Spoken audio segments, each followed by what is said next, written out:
The knock came at exactly 6:12 a.m., sharp, deliberate, and far too official for a quiet street that barely woke before sunrise.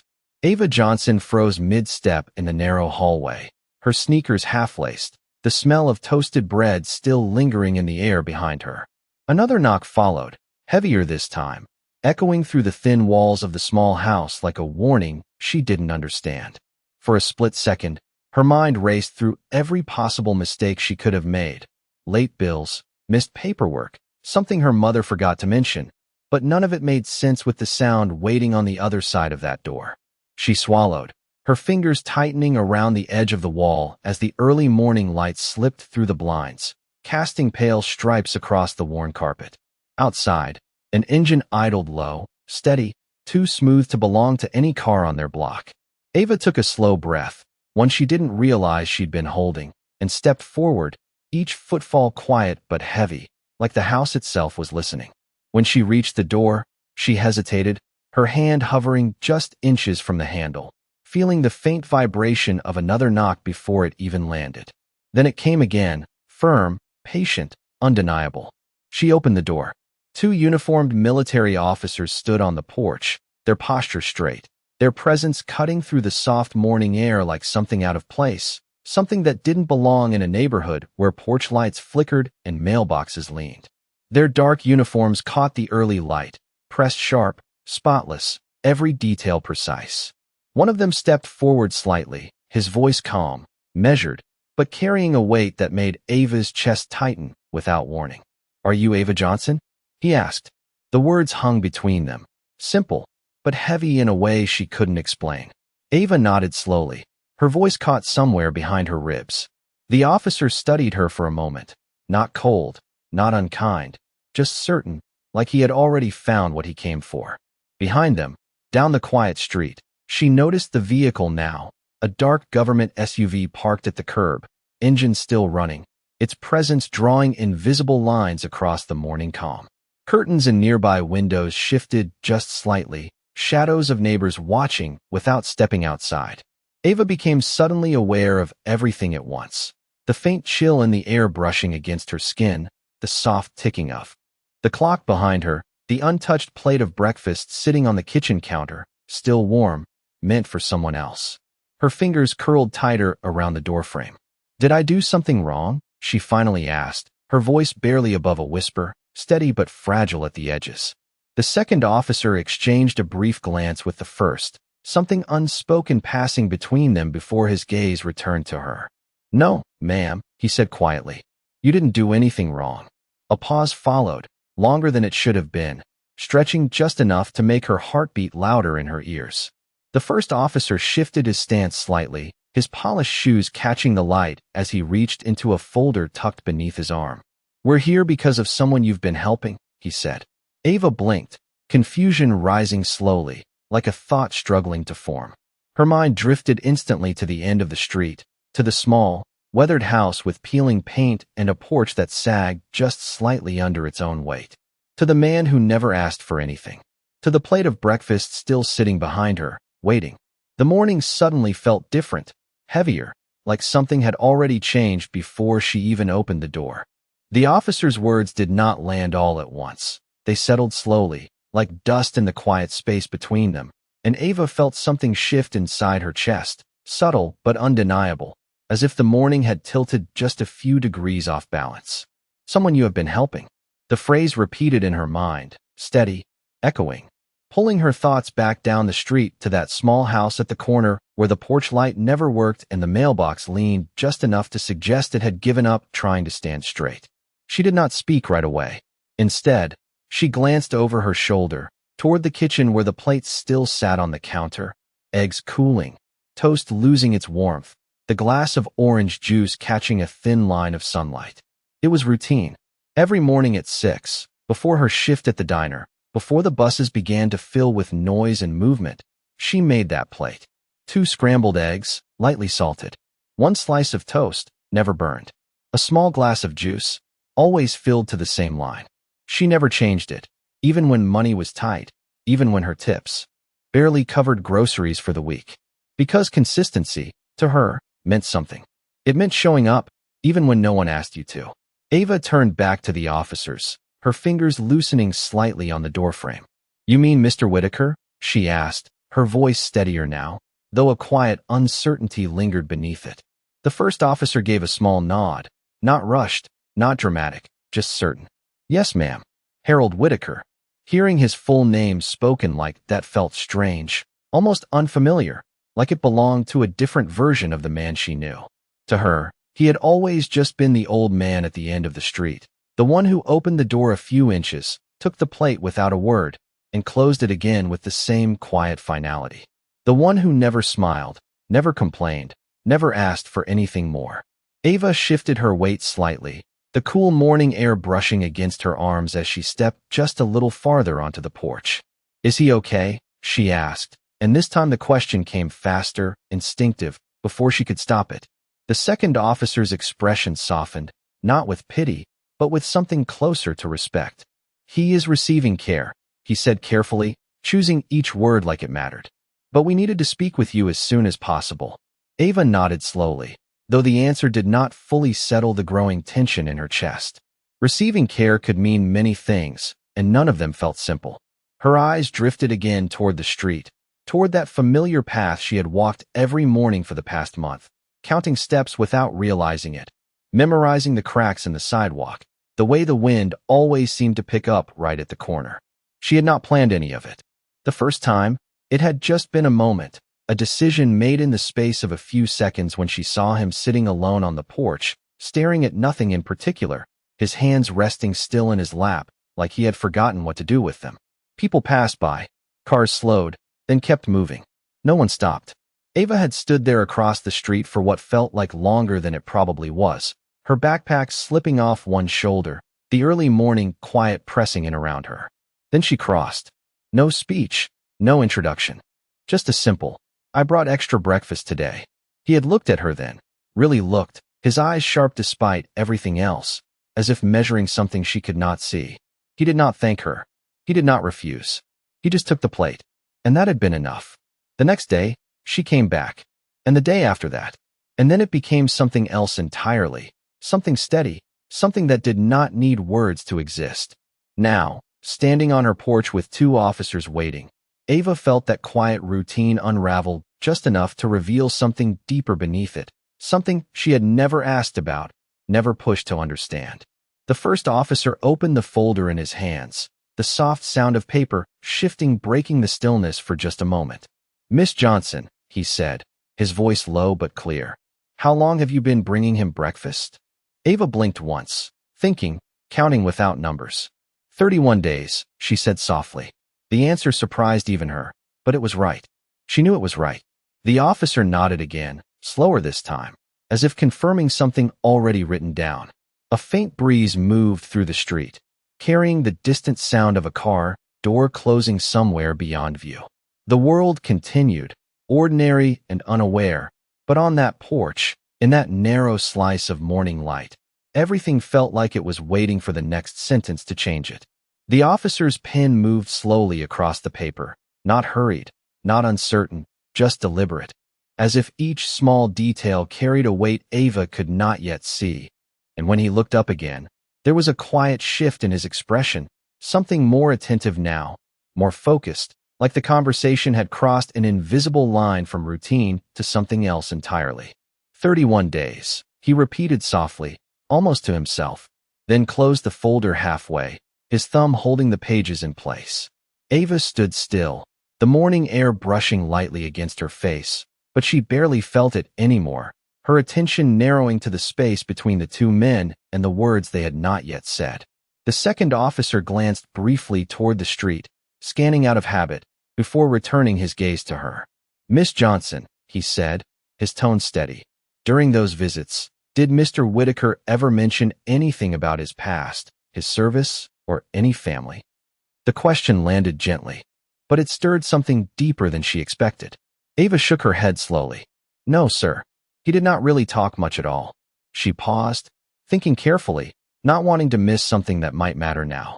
Sometimes he would look at me like he wanted to say something, but he never did. He just took the plate, nodded once, and closed the door. Her voice softened slightly at the memory, not sad, Not warm, just honest. The officer listened without interrupting, his eyes steady, absorbing every word. Ava continued, her thoughts unfolding in small, careful pieces. There were a few things, though. I mean, not things he said, just things I noticed. The first officer straightened slightly, his attention sharpening. Go on, he said quietly. Ava glanced down at her hands for a moment, then back up. His house. It is not like the others on that street. It looks forgotten, but inside, at least what I could see through the door, everything is in place. Clean. Organized. Like he still follows some kind of routine. She hesitated again, recalling the small details that had once seemed unimportant. And there were pictures. I only saw them once when the door opened a little wider than usual. Old frames, black and white photos. People in uniform, standing straight, like they were posing for something important. The second officer exchanged a brief look with the first, subtle but unmistakable, and something in that glance made Ava's chest tighten again. She continued, more certain now. There was also a small box by the table near the door. Metal, I think. It had a star on it. I did not touch it or anything, but it looked official. The word lingered, unsure if it was the right one, but it felt close enough. The first officer closed the folder completely this time, pressing it flat against his palm as he let out a slow breath. Not heavy, not dramatic, just measured. That would be consistent, he said quietly. Ava blinked, her confusion deepening. Consistent with what? She asked, her voice barely above a whisper again. The officer did not answer right away. Instead, he took a small step back, giving the moment space, as if the next part required more than just words. The second officer shifted his stance, his polished shoes making a faint sound against the wooden porch. Mr. Whitaker served for over 30 years, he said, his voice calm, but carrying a quiet respect that was impossible to miss. United States Army. Multiple overseas deployments. Highly decorated. The words settled slowly, each one adding a layer Ava had never imagined, each one reshaping the image she had built in her mind of the quiet man at the end of the street. Highly decorated. The phrase echoed, unfamiliar but heavy. Ava felt her grip on the doorframe loosen slightly as her thoughts tried to catch up. But no one ever said anything, she murmured, more to herself than to them. No one on the street talks about him like that. The first officer nodded once, a small acknowledgement. That is often the case, he said. Some people choose silence. Others are simply overlooked. Ava looked past them again, down the street that now felt different in a way she could not explain, as if every step she had taken over the past month had been leading towards something she had not known she was part of. The plate of breakfast behind her sat untouched, the eggs now completely cooled, the toast firm at the edges, waiting in a way that felt heavier than before. She turned back slowly, her voice steady but filled with a new kind of uncertainty. Why are you telling me this? She asked. The officers did not answer immediately. Instead, the first one met her eyes fully for the first time since she opened the door, and in that look, there was something more than duty, something closer to recognition. Because, he said quietly, out of everyone we have spoken to, you are the only one he allowed close. The words settled into the silence, simple, direct, and far heavier than anything that had come before. The words stayed in the air long after the officer finished speaking, and Ava felt them settle somewhere deep, somewhere she did not have words for yet, because being the only one meant more than just kindness. It meant something had been seen, something had been accepted, and she had not even realized it at the time. Her fingers slowly slipped from the doorframe as she stepped fully onto the porch, the wooden boards creaking softly beneath her weight, the sound small but grounding. I did not do anything special, she said quietly, almost instinctively, as if she needed to correct something, before it grew too large. The first officer shook his head once, not in disagreement, but in understanding. Sometimes, he replied, consistency is what matters most. Ava lowered her gaze for a moment, thinking back to those early mornings, the routine that had become second nature, the way she never questioned whether she should go, only whether she had enough time before her shift started. It had never felt like a decision. It had just felt right.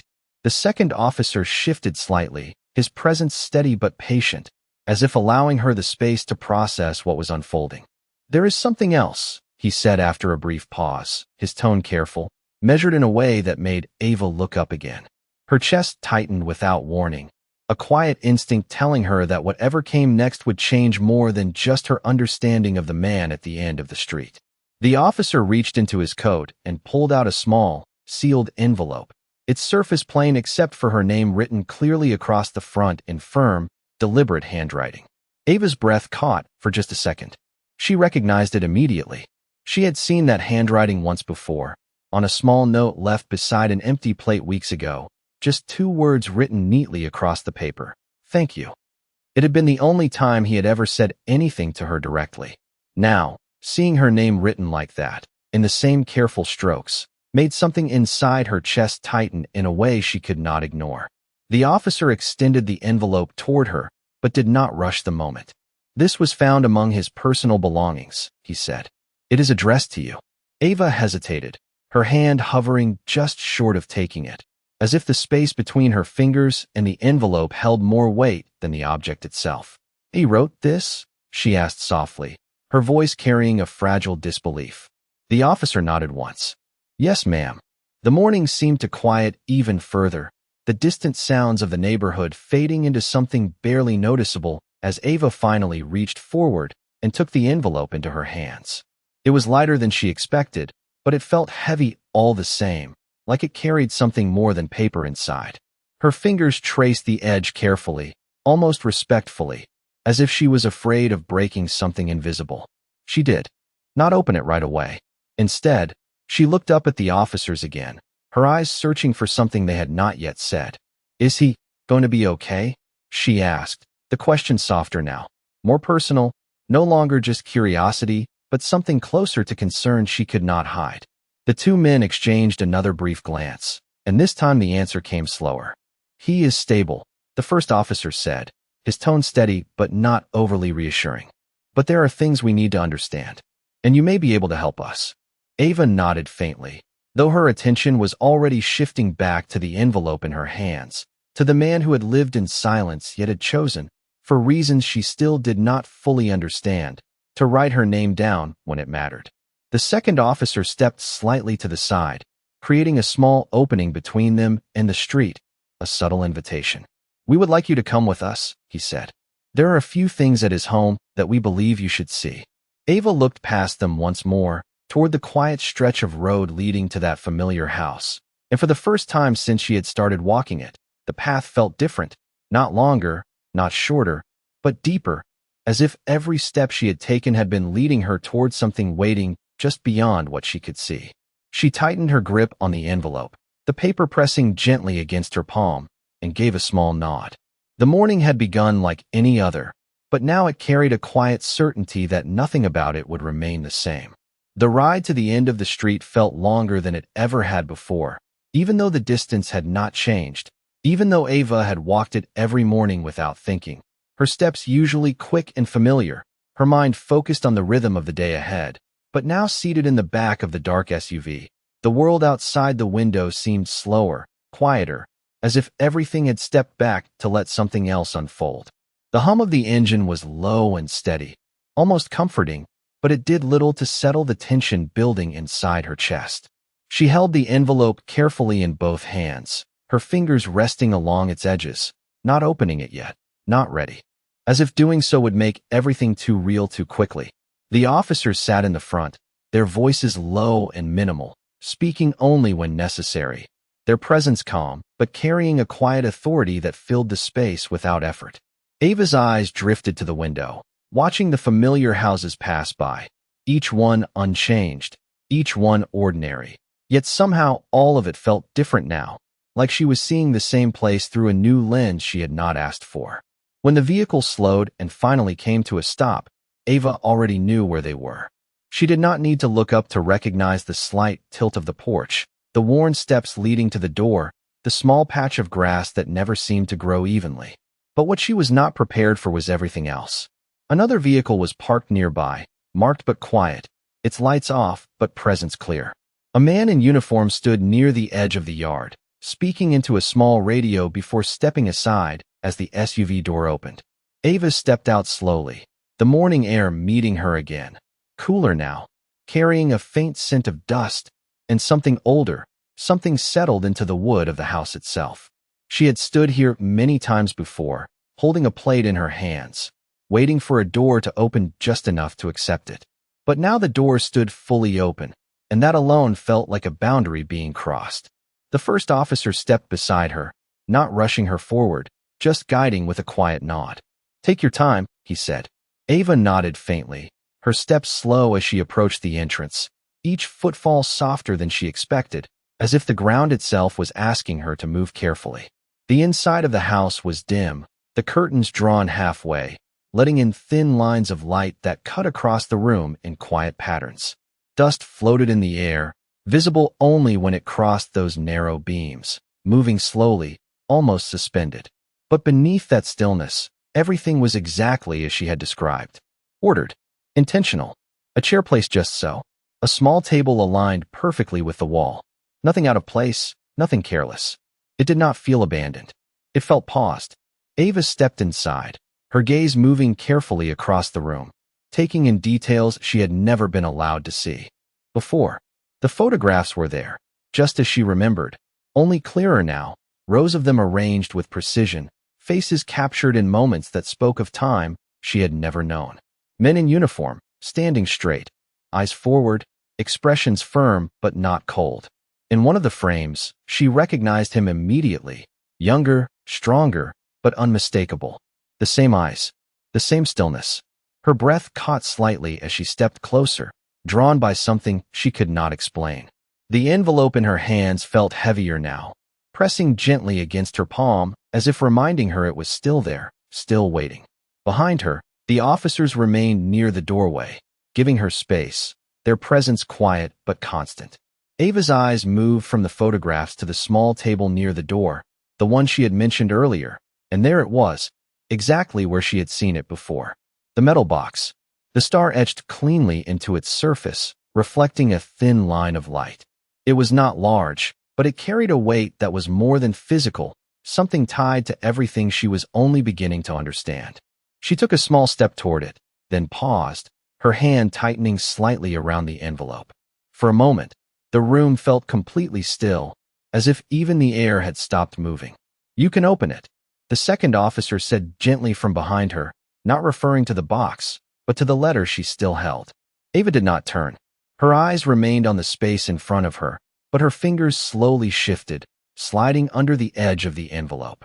The paper made a soft sound as it opened, small but sharp in the silence. And for the first time since this morning began, Ava felt something break through the steady control she had been holding on to.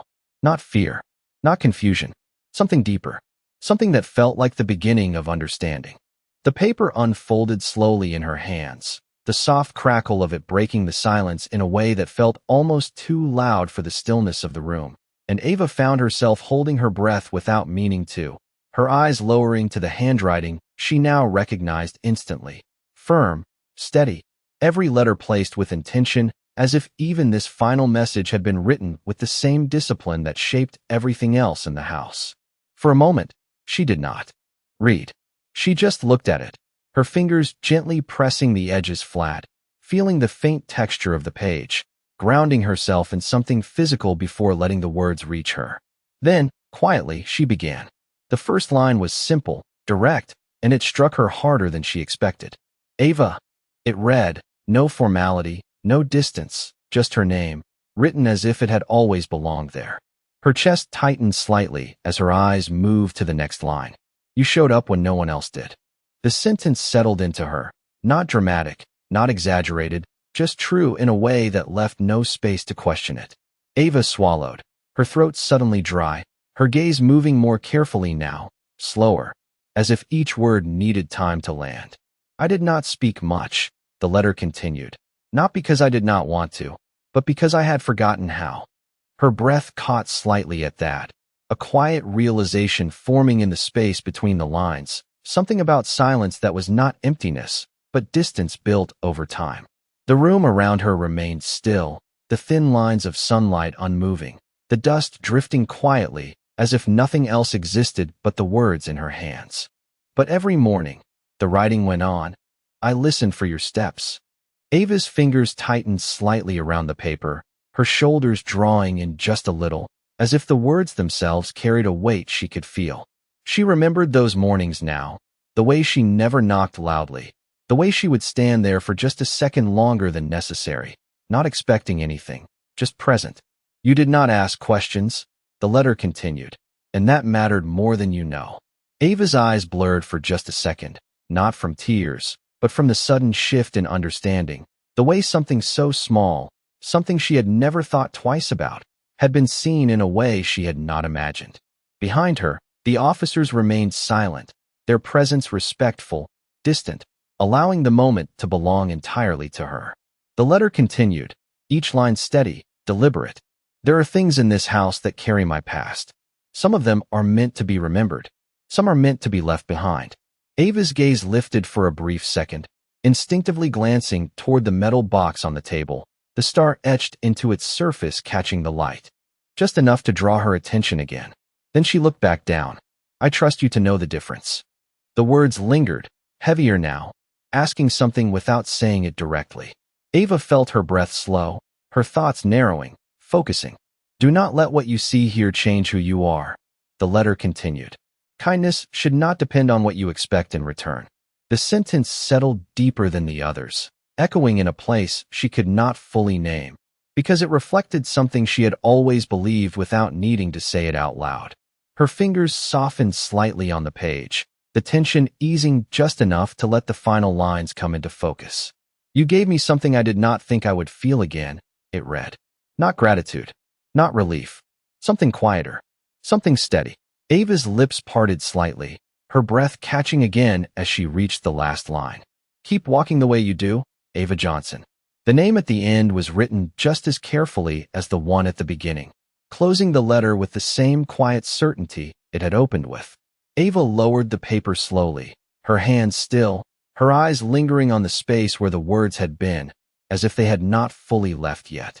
The room felt different now, not heavier, not lighter, but clearer, like something that had been hidden beneath the surface had finally stepped into view without needing to be explained. She did not speak. She did not move right away. The silence around her was no longer empty. It held meaning, shaped by every morning she had walked that path without knowing where it would lead. And for the first time since she stepped into the house, Ava understood that what she had given had never been small, not to him, and not anymore to her. Ava did not realize she had been holding the letter so tightly until her fingers began to ache. The paper slightly curved from the pressure, and slowly, carefully, she loosened her grip, letting it rest more gently in her hands as her eyes lifted once more toward the quiet room around her. But nothing in that space felt the same anymore. Not the light, not the stillness, not even the silence, because now it carried his voice, steady and present in a way that did not need sound. She turned slightly, her gaze settling again on the metal box by the table, the small engraved star catching the thin beam of sunlight like it had been waiting for this moment to be seen clearly. For a few seconds, she did not move, as if something inside her was aligning with what she had just read, the words settling into action rather than thought. Then, with a slow, steady breath, she stepped forward. The floor beneath her feet gave a faint creak, soft but noticeable, marking the shift from standing still to stepping into something unknown.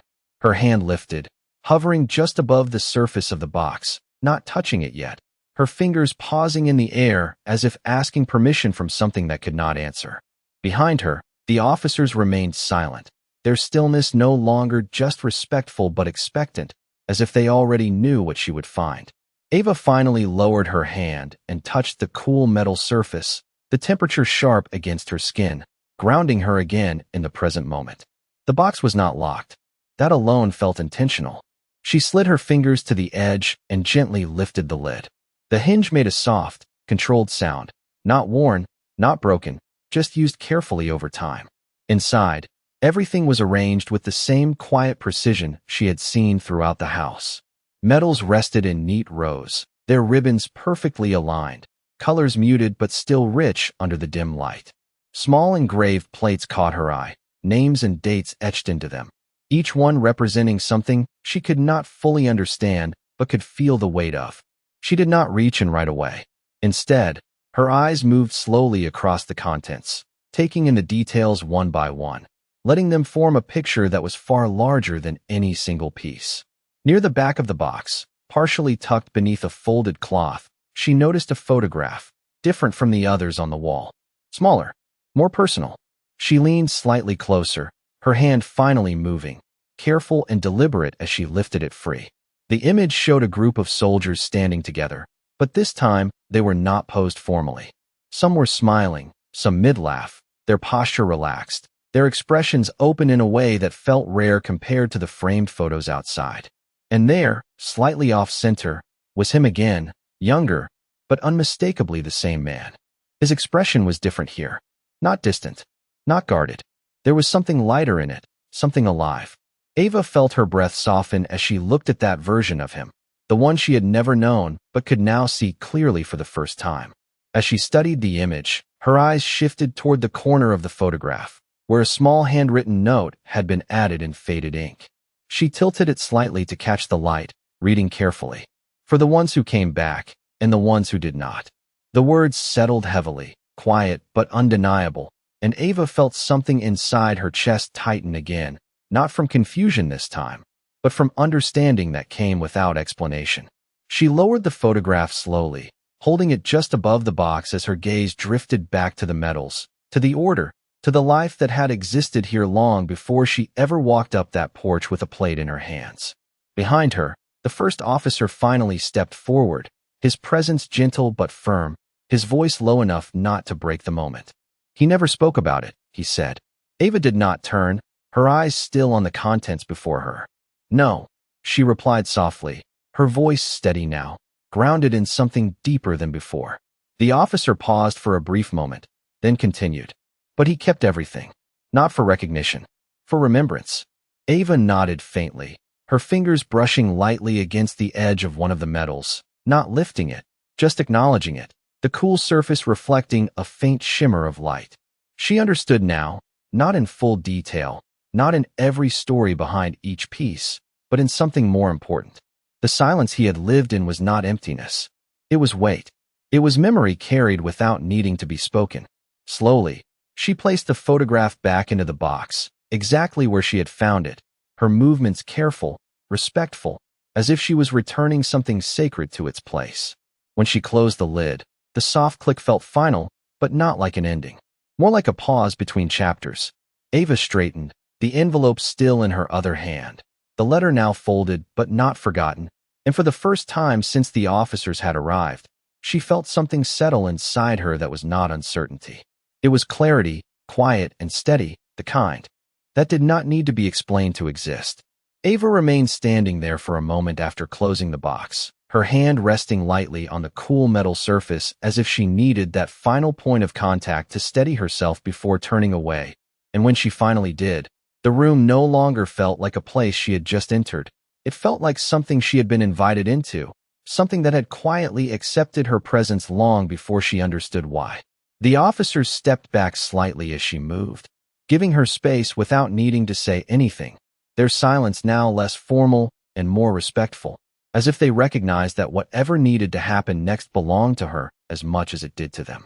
Ava's gaze drifted once more across the room, slower this time, more deliberate, taking in the photographs, the careful placement of every object, the way nothing had been left to chance, and for the first time, she did not see a lonely house or a forgotten man. She saw a life that had been carried with quiet discipline, even in isolation. She exhaled softly, a breath she did not realize she had been holding, and turned toward the door, the light outside brighter now, stretching further into the room as the morning continued to move forward without waiting. When she stepped back onto the porch, the air felt different against her skin, warmer, more present, the sounds of the neighborhood returning gradually, a distant car passing, a screen door closing somewhere down the street, the quiet rhythm of a normal day continuing just beyond what had happened here. She paused at the top of the steps, her eyes shifting instinctively to the path she had walked so many times before, the familiar cracks in the sidewalk, the slight dip near the corner, all of it unchanged, yet none of it felt the same anymore. The first officer stepped beside her, his posture still composed, but his tone softer now, less official, more human. "There is one more thing," he said gently. Ava turned slightly, her attention returning to him without hesitation. He reached into the folder again, this time pulling out a smaller document, neatly folded, its edges crisp, handled with care. Mr. Whitaker made arrangements, he continued, his voice steady but carrying a quiet weight. In the event that he could not return to this home, certain decisions were left to you. Ava blinked once, the words taking a moment to settle, her expression shifting from understanding to disbelief in a way she could not fully control. To me, she repeated softly, her voice almost lost in the space between them. The officer nodded once, offering the document but not forcing it into her hands, allowing her to choose the moment she accepted it. He named you as the point of contact for his personal effects, he explained. What stays? What is donated? What is preserved? Ava's fingers tightened slightly around the envelope she already held, the weight of it now joined by something larger, something that extended beyond a simple letter or a quiet routine. She reached out slowly and took the document, her hands steady even as her thoughts moved faster than she could organize them. I do not know how to do that, she admitted, her honesty immediate, unguarded. The second officer stepped forward just enough for his voice to reach her clearly. We will guide you through the process, he said calmly. But the decisions will be yours. Ava looked down at the paper in her hands, then back toward the house, the open door still visible behind her, the interior now partially lit by the growing daylight. For a brief moment, she imagined the next morning, the walk she would normally take, the plate she would prepare, the quiet knock that would no longer be answered in the same way, and something in her chest shifted again, not breaking, but reshaping itself into something steadier. She nodded slowly, not because she felt ready, but because she understood that readiness was not the point. Okay, she said quietly. The word was small, but it carried a certainty that surprised even her. The first officer gave a slight nod in return, not as authority, but as acknowledgement. Ava stepped down from the porch, her shoes touching the familiar ground with a new awareness. Each step measured but no longer uncertain. And as she walked a few feet away, she turned back once more, her eyes resting on the house that had held so much more than she had ever seen from the outside. The door remained open, the light continuing to spill outward, not closing, not shutting her out, but leaving something behind, something she would carry forward without needing to say it out loud. The next morning came quietly, without announcement, without ceremony. Just a soft wash of pale sunlight stretching across Ava's bedroom floor as the clock read 5:58 a.m., the same time it always did when she woke before her alarm. But this time there was no rush in her movements, no automatic rhythm pulling her forward, only a stillness that lingered for a few seconds longer than usual as she sat on the edge of her bed, her hands resting loosely in her lap, feeling the weight of everything that had shifted the day before settle into something calm, something steady. She stood slowly, the floor cool beneath her feet, and moved toward the kitchen, the quiet of the house wrapping around her in a familiar way, yet even that felt different now, like she was stepping into the same space with a new awareness she could not unlearn. The counter was clean, the pan where she always cooked resting exactly where she had left it, and for a moment, she simply looked at it, her reflection faintly visible in the metal surface, her expression thoughtful but not heavy. Then, without hesitation, she reached for the eggs. The motion was simple, practiced, but it carried a different meaning now, not obligation, not habit, but intention. She cracked them gently into the pan, the soft sound breaking the silence, the scent rising slowly as the heat spread evenly beneath them. And as she moved through each step, measured and careful, she realized that nothing about what she had done before needed to change, not because it was expected, but because it was who she had always been. When the toast was ready and the juice poured, she placed everything on the plate just as she always had, aligning it with quiet precision, her hands steady, her breathing even, and when she lifted it, there was no uncertainty in the movement, only a quiet understanding of where she was going. The walk down the street felt familiar again, the air cool but gentle, the sky just beginning to brighten at the edges, and as she stepped along the sidewalk, she noticed the same small details she always had, the cracks, the uneven patches, the slight rise near the corner, but now each step felt more grounded, more present, as if she was no longer walking out of routine, But walking with purpose, she did not need to explain. When she reached the house, the porch stood exactly as it had the day before. The door now closed, the light inside dim, but visible through the narrow space at the edge of the curtain. Ava stepped up slowly, the wooden boards creaking softly beneath her weight, and for a brief moment, she stood there, the plate warm in her hands, the quiet of the morning settling around her. She did not knock right away. Instead, she took a small breath, her eyes resting on the door, not expecting it to open, not waiting for anything to change, just acknowledging the space as it was. Then, gently, she bent down and placed the plate on the ground beside the door, exactly where she had always handed it over before. Her fingers lingered for a second, adjusting the position slightly, making sure it sat evenly, just as she always did, a small detail that mattered more than it seemed. When she straightened, she did not look back immediately. She stood there for a moment, the morning light touching her face, the air still and quiet, and then she turned, stepping back down the porch with the same calm, measured pace. Halfway down the path, she paused, not because she expected anything, but because something in her told her to. She glanced over her shoulder, her eyes resting on the door once more, and for a second, the world felt completely still, the kind of stillness that does not demand attention, but invites it. The door did not open. Nothing moved. And yet, something felt complete. Ava turned forward again and continued walking, her steps steady, her posture relaxed, the rhythm of her movement unchanged but deeper, carrying something that did not need to be seen to be understood. Back on her porch, the empty space where she had stood the day before now held nothing but quiet air and soft light. But inside her, something remained, something shaped by 31 mornings, by a letter written in steady hands, by a life she had only just begun to understand. And as she stepped inside her home and gently closed the door behind her, the sound was soft, final, but not an ending. Only a continuation of something that would move forward with her in every step she chose to take from that moment on.